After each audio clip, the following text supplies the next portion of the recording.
अस्सलाम वालेकुम, मैं अली रहमान और आप देख रहे हैं ट्यूटोरियल्स टाउन। आज की इस वीडियो में हम देखेंगे कि एडोबी InDesign पे काम करने के लिए आपकी प्रोजेक्ट पाइपलाइन क्या होती है। अभी तक अगर आपने मेरा चैनल सब्सक्राइब नहीं किया तो सब्सक्राइब कर लीजिए और बेल आइकन जरूर हिट कीजिएगा ताकि आपको मेरी न्यू आने वाली वीडियोस के बारे में पता चल सके। जैसे इस वीडियो का टाइटल है प्रोजेक्ट पाइपलाइन, InDesign में प्रोजेक्ट पाइपलाइन समझने की हमें जरूरत क्यों है। बेसिकली मैंने आपको प्रीवियस वीडियो में बताया था कि एडोबी InDesign एक मीडिया पब्लिशिंग का सॉफ्टवेयर। जब मीडिया पब्लिशिंग या पब्लिशिंग की आप बात करते हो तो पब्लिशिंग ऐसी चीज को कहते हैं जिसमें बहुत सारे पेजेस होते हैं। अब आप मिसाल लेकर चलो कि आपके पास 200 पेजेस की बुक बनानी है आपको, तो 200 पेजेस यानी 200 पेजेस आप एक दिन में नहीं बनाओगे। 200 पेजेस है तो उनके लिए आपको काम भी ज्यादा करना पड़ेगा, आपके पास कंटेंट भी बहुत ज्यादा होगा, तो उसको मैनेज करना, उसको संभाल के रखना और उसके साथ फिर काम करना किस तरह से पॉसिबल हो सकता है, उसके लिए हमें प्रोजेक्ट पाइपलाइन को समझना जरूरी है।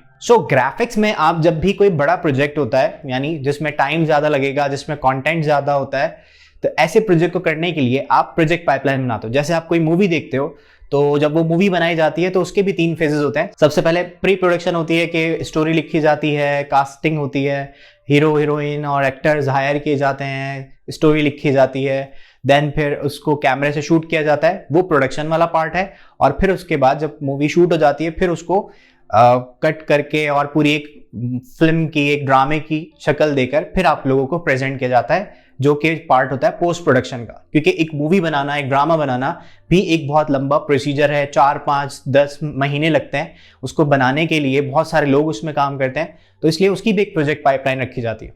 तो क्योंकि हम InDesign पे काम करेंगे और InDesign पे आप फेस करते हो बहुत सारे पेजेस पे काम करना, तो उसके लिए प्रोजेक्ट पाइपलाइन हमें बनानी पड़ेगी। प्रोजेक्ट पाइपलाइन को हम 3 हिस्सों में डिवाइड करते हैं। सबसे पहला जो InDesign की प्रोजेक्ट पाइपलाइन का पार्ट होता है वो होता है प्रिपरेशन। प्रिपरेशन आपको InDesign पे आने से पहले करनी है, यानी अभी तक आपको InDesign का काम नहीं है, InDesign पे आने से पहले या किसी भी मीडिया पब्लिशिंग के सॉफ्टवेयर पे आने से पहले प्रिपरेशन करनी पड़ेगी। प्रिपरेशन में क्या होता है, प्रिपरेशन में सबसे पहले जितनी भी पिक्चर्स है, जो भी आपने फोटोग्राफी करवाई थी या कहीं से आपको कंटेंट लेना है, वो जितनी भी फोटोज हैं वो आप पहले से रखोगे अपने पास। आपका जो भी कंटेंट राइटिंग, जैसे लाइक न्यूज़पेपर में कुछ टेक्स्ट लिखा हुआ है या मैगजीन में कुछ टेक्स्ट लिखा है, वो डिजाइनर नहीं लिखता, वो दूसरे जो कंटेंट राइटर्स होते हैं वो लिख के हमें देते हैं, तो वो चीजें पहले से लिखी हुई आपके पास होनी चाहिए।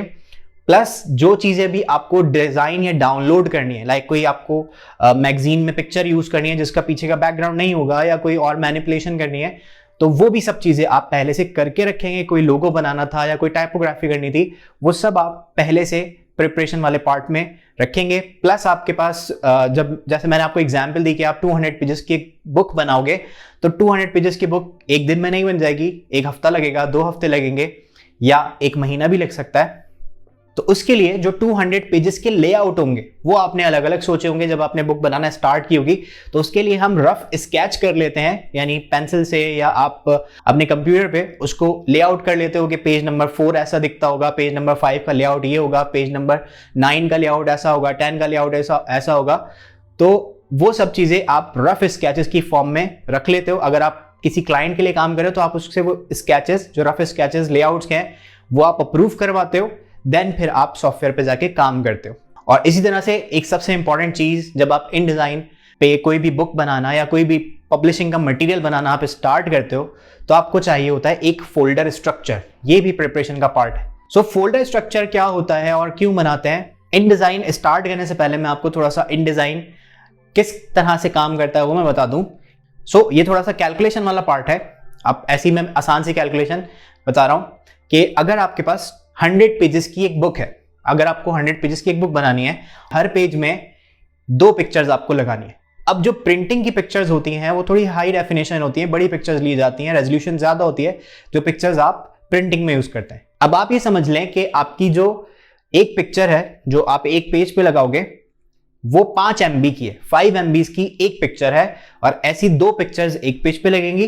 और अगर आप पूरी बुक को देखें तो टोटल 200 इमेजेस आपको लगानी पड़ेंगी, क्योंकि 100 पेजेस हैं, हर पेज पे 2 पिक्चर्स लग रहे और हर पिक्चर 5 MB की है। तो अगर आप 200 को मल्टीप्लाई करोगे 5 से, सो 2 5 हो जाता है आपका 10, मतलब कि वो आपकी 1 GB की फाइल बना देगा। अगर 5 MB की पिक्चर है, 5 MB की दूसरी पिक्चर है, दोनों 10 MB एक पेज पे है, और फिर ऐसे 100 पेजेस हैं, तो मीन्स आपकी जो सिर्फ पिक्चर्स का वेट है फाइल के लिए वही 1 GB का फाइल बन जाएगा। और जब आप 1 GB की फाइल को सेव करोगे तो वो सेव करने में उतना ही ज़्यादा टाइम लगाएगा। तो इसलिए InDesign आपके यूज़र इंटरफेस को बेहतर बनाने के लिए आपकी जो पिक्चर्स होती हैं उनको डायरेक्टली सॉफ्टवेयर में एम्बेड नहीं करता, उनको सॉफ्टवेयर के साथ वो लिंक में रखता है, ताकि आपकी फाइल का जो साइज है वो बहुत कम बने। क्योंकि आप InDesign के एक सिंगल डॉक्यूमेंट में 9999 पेजेस रख सकते हो। तो अगर एक डॉक्यूमेंट में आप 9999 पेजेस, यानी आप ज्यादा से ज्यादा एक डॉक्यूमेंट में, सिंगल डॉक्यूमेंट में 10,000 पेजेस रख सकते हो। तो इस हिसाब से आप पिक्चर्स तो फिर लातादार लगा सकते हैं। तो इस चीज को देखते हुए InDesign आप ये ऑप्शन देता है कि आपकी सारी पिक्चर्स जो भी आप अपने डॉक्यूमेंट में प्लेस करेंगे वो सब लिंक्ड रहेंगी। दोनों फाइल्स, जितनी पिक्चर्स और आपका जो भी डॉक्यूमेंट है वो आपस में लिंक्ड होता है, और आप उसको लिंक के तौर पर यूज कर रहे होते हैं, ताकि आपका जो डॉक्यूमेंट है वो तेज तेज चले, आपका सॉफ्टवेयर लैग ना करे, हैंग ना हो। और फाइल, अगर इतनी बड़ी फाइल आप एडिट करोगे, सिर्फ 100 पेजेस 1 GB के बने, तो सोचे 10,000 पेजेस कितने GBs पे चले जाएंगे। इसलिए हम एक फोल्डर स्ट्रक्चर बनाते हैं। मैं आपको एक प्रोफेशनल वे में, यानी जो फोल्डर्स के नाम होंगे वो मैं प्रोफेशनल थोड़े से नेम्स बता रहा हूँ जो हम यूज करते हैं। बाकी उस स्पेसिफिक फोल्डर में आप किस टाइप की फाइल रखते हो वो भी मैं आपको बता दूंगा, तो आप उस हिसाब से अपने फोल्डर का नाम खुद से भी रख सकते हैं। तो सबसे पहला जो फोल्डर होगा वो होगा आपका रूट फोल्डर। रूट फोल्डर का नाम आप इस तरह से रख सकते हो, जैसे लाइक कोई एक XYZ कंपनी है, उस कंपनी का मुझे लीफलेट बनाना है, तो मैं उसका नाम रख दूंगा XYZ_leaflet_September_2021। तो इस तरह से, क्योंकि आपको लगता है कि वो कंपनी हर महीने ही अपने जो, जैसे लाइक कोई रेस्टोरेंट है वो मेन्यू चेंज करवाता है या वो कैंपेन चेंज करते रहते हैं, तो आप इस तरह से डेट वाइज भी या मंथ वाइज भी उनके डाटा को सेव कर सकते हो। तो सबसे पहले रूट फोल्डर आएगा। रूट फोल्डर का नाम आप कंपनी का या प्रोडक्ट का जो भी नाम है जो आप याद रख सकें, उसके नाम पे आप अपना रूट फोल्डर का जो मेन फोल्डर होगा उसका नाम आप रख देते हो। सेकंड, उसके अंदर फिर बनेंगे सब फोल्डर्स। सब फोल्डर में सबसे पहला फोल्डर होगा लेआउट्स का फोल्डर। लेआउट्स के फोल्डर में आपके पास जितनी भी InDesign की सोर्स फाइल्स हैं, लाइक INDB, INDD, INDT और INDL वाली जितनी भी फाइल्स हैं, वो सब आप InDesign के लिए जो आप फोल्डर बना रहे हो लेआउट्स वाला, उसमें आप रख दोगे। सेकंड फोल्डर होगा आपका एसेट्स का। एसेट्स में आपके पास जितनी ग्राफिक्स है, कोई रेफरेंसेस हैं आपने कहीं से उठाए थे कि ऐसा लेआउट हम बनाएंगे, या फिर आपने कोई पिक्चर्स डाउनलोड की हुई हैं, आपकी जितनी ग्राफिक्स है, आपने इलस्ट्रेटर पे कुछ बनाया है, फोटोशॉप पे कुछ बनाया है।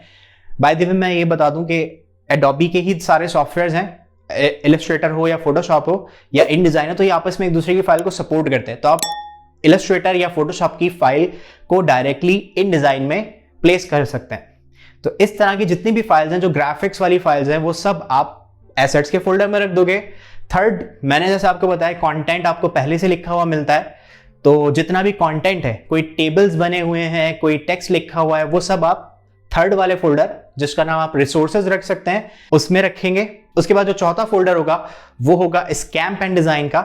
जैसे मैंने आपको अभी बताया कि अगर 200 पेजेस की बुक है तो उसके आप रफ स्केचेस बना के रखते हो, रफ डिजाइन्स बना के रखते हैं कि उसका लेआउट कैसा होगा, तो वो लेआउट आप स्कैम्प एंड डिजाइन के फोल्डर में रख दोगे। फिर जो नेक्स्ट फोल्डर होगा वो एक्सपोर्टिंग के लिए होता है। आप लो रेस PDF के नाम से फोल्डर बना सकते हैं। जो लो रेस फाइल होगी जो आप क्लाइंट को सेंड करते हो, वो उसके लिए आप एक फोल्डर बना सकते हैं। और एक फाइल जो आप हाई रेस में निकालोगे, जो आपके वेंडर के लिए होती है, जो जिसको आप प्रिंटिंग के लिए फाइल बेचते हैं, तो उसके लिए आप हाई रेस वाले फोल्डर में फाइल रख सकते हो। और लास्ट फोल्डर जो आपका होगा वो होगा फॉन्ट्स के नाम से। उसमें आप जितने भी फॉन्ट यूज कर रहे हैं वो आप फॉन्ट उस फोल्डर में रख सकते हैं। फोल्डर स्ट्रक्चर बनाने का एक फायदा हमें ये होता है कि आपकी, क्योंकि मैंने बताया कि जो फाइल्स हैं वो लिंक में है, तो अगर आप InDesign की फाइल, जो InDesign की फाइल है INDD वाली, वो अगर आप किसी को कॉपी पेस्ट करके दे दोगे तो उसकी सारी पिक्चर्स मिस हो जाएंगी, क्योंकि वो एक अलग फोल्डर में रखी हुई है। तो इसलिए हम अपना एक मेन फोल्डर बनाते हैं कि किसी को वो फोल्डर देना है, पूरा प्रोजेक्ट देना है, या हमें कहीं और, आज मैं इस कंप्यूटर पे काम कर रहा हूँ, फिर मुझे अपने लैपटॉप पे काम करना है, तो मैं पूरा वो फोल्डर कॉपी करूंगा और अपने लैपटॉप में रख लूंगा, और फिर आप आसानी से काम कर सकते हैं। वरना सारी पिक्चर्स आपके मिसिंग हो जाएंगी और बहुत सारे एरर आ जाएंगे आपके डॉक्यूमेंट में, जो हम नहीं चाहते कि वो हो। नेक्स्ट हमारी प्रोजेक्ट पाइपलाइन का जो फेज है वो है इम्प्लीमेंटेशन। इम्प्लीमेंटेशन में आप यूज करते हो इनडिजाइन को। उसके जो स्टेप्स होंगे, स्टेप वाइज अगर मैं आपको बताऊं तो सबसे पहले आप अपना डॉक्यूमेंट सेटअप करोगे, कौन सा पेज चाहिए, उसमें कॉलम्स कितने चाहिए, उसमें मार्जिन कितनी चाहिए, वो आप डिसाइड करेंगे। सेकेंड पार्ट होगा इम्प्लीमेंटेशन का, आप फ्रेम्स बनाओगे, फ्रेमिंग करोगे। थर्ड पार्ट होगा आपके पास, जब आप फ्रेम्स बना लोगे तो उसमें प्लेसिंग करोगे। प्लेसिंग आप टेक्स्ट की प्लेसिंग करोगे, आप इमेजेस की प्लेसिंग करोगे, ग्राफिक्स की और टेक्स्ट दोनों की आप प्लेसिंग करोगे, या अगर टेबल्स है तो टेबल की भी आप प्लेसिंग करेंगे। फिर उसके बाद वाला जो नेक्स्ट स्टेप होगा उसमें आप alignment, layout, formatting, colour change करने हैं, जो कुछ भी करना है वो आप करेंगे। और फिर आप चले जाओगे प्रोजेक्ट पाइपलाइन के थर्ड फेज पे, विच इज फाइनलाइजेशन। जब आपने पूरा डॉक्यूमेंट डिजाइन कर दिया, अब आप उसको फाइनलाइज करना चाह रहे हो। फाइनलाइज करने में हम इतना ख्याल क्यों रखें कि हमने उसको एक अलग ही फेज बना दिया, क्योंकि मैंने आपको बताया कि ये पब्लिशिंग का सॉफ्टवेयर है और पब्लिशिंग में जब कोई चीज पब्लिश होती है तो वो एक प्रिंट या दो प्रिंट नहीं निकाले जाते, वो हजारों या लाखों की तादाद में प्रिंटिंग होती है। तो जब इतनी क्वांटिटी में प्रिंट हो रही है तो अगर आपके डॉक्यूमेंट में एक गलती भी आ गई, एक पिक्चर भी अगर मिस हो गई, या एक पिक्चर की भी क्वालिटी अगर खराब हो गई, या कोई स्पेलिंग मिस्टेक्स हो गई, या कोई हेडिंग में मिस्टेक हो गई, या कुछ भी मिस्टेक हो गई, तो वो मिस्टेक आपकी उन हजारों लाखों डॉक्यूमेंट में आएगी। तो इसलिए हम फाइनलाइजेशन बहुत ध्यान से करते हैं। फाइनलाइजेशन में सबसे पहले हम चेक करेंगे कि आपकी डॉक्यूमेंट की जो भी अलाइनमेंट्स वगैरह है वो सब ठीक है। सेकंड, आप चेक करते हो पोजीशन ऑफ आर्टवर्क ठीक है, यानी जो आपको पेज नंबर 1 पे चाहिए था वो 1 पे ही है, जो 2 पे चाहिए था वो 2 पे है, वो जो 3 पे चाहिए था वो 3 पे है। एहतियात से सारे पेजेस आपको चेक करने पड़ते हैं। फिर उसके बाद वाला फेज होता है कि आप ब्लीड एरिया को मैनेज करते हैं। ब्लीड एरिया क्या होता है, कैसे यूज करते हैं, वो हम आगे वीडियो में देखेंगे। फिर उसके बाद आप अपने डॉक्यूमेंट के लिंक्स और एरर्स को चेक करेंगे कि जैसे अभी मैंने बताया कि आपकी जितनी ग्राफिक्स होती है, जो पिक्चर्स होती हैं, वो लिंक में होती हैं। तो अगर लिंक में कोई प्रॉब्लम आई है, कोई पिक्चर मिस हो गई, या कोई पिक्चर मॉडिफाई हुई है, या टेक्स्ट में कोई एरर आ गया है, टेक्स्ट के भी बहुत सारे एरर्स होते हैं, तो अगर टेक्स्ट में कोई एरर आ गया है तो उसको भी आपको ठीक करना पड़ेगा, वरना आपकी फाइल खराब हो जाएगी। और फिर जब सब आप ये चीजें चेक कर लेते हैं तो फिर आप उसको एक्सपोर्ट करते हैं। एक्सपोर्ट किस तरह से होगा, एक्सपोर्ट क्लाइंट के लिए कौन सी फाइल एक्सपोर्ट होगी, वेंडर के लिए जो प्रिंटिंग के लिए आप जिसको फाइल देंगे उसके लिए कैसी फाइल प्रिंट होगी, वो हम फाइनलाइजेशन वाले पार्ट में देखेंगे। सो ये होती है आपकी प्रोजेक्ट पाइपलाइन। अगर आप इस प्रोसीजर से काम नहीं करोगे, कोई चीज आपने मिस कर दी, तो फिर आपका इन डिजाइन पे जो फाइल बनेगी उसमें कुछ प्रॉब्लम्स हो सकती हैं, मिस्टेक्स हो सकती हैं। तो इसलिए हमें बहुत ध्यान रखना पड़ता है काम शुरू करने से पहले कि हम प्रॉपर फोल्डर स्ट्रक्चर्स बनाएं और बाकी सारे काम करें। सो ये थी आज की वीडियो, होप आपको पसंद आई होगी। सो लाइक कर दीजिए, चैनल को सब्सक्राइब कर लीजिएगा अगर अभी तक सब्सक्राइब नहीं किया है, और बेल आइकन जरूर हिट कीजिएगा ताकि आपको मेरी न्यू आने वाली जो वीडियोज़ हैं उनके बारे में नोटिफिकेशन मिल जाए। सो मिलते हैं नेक्स्ट क्लास में, तब तक के लिए अल्लाह हाफिज़।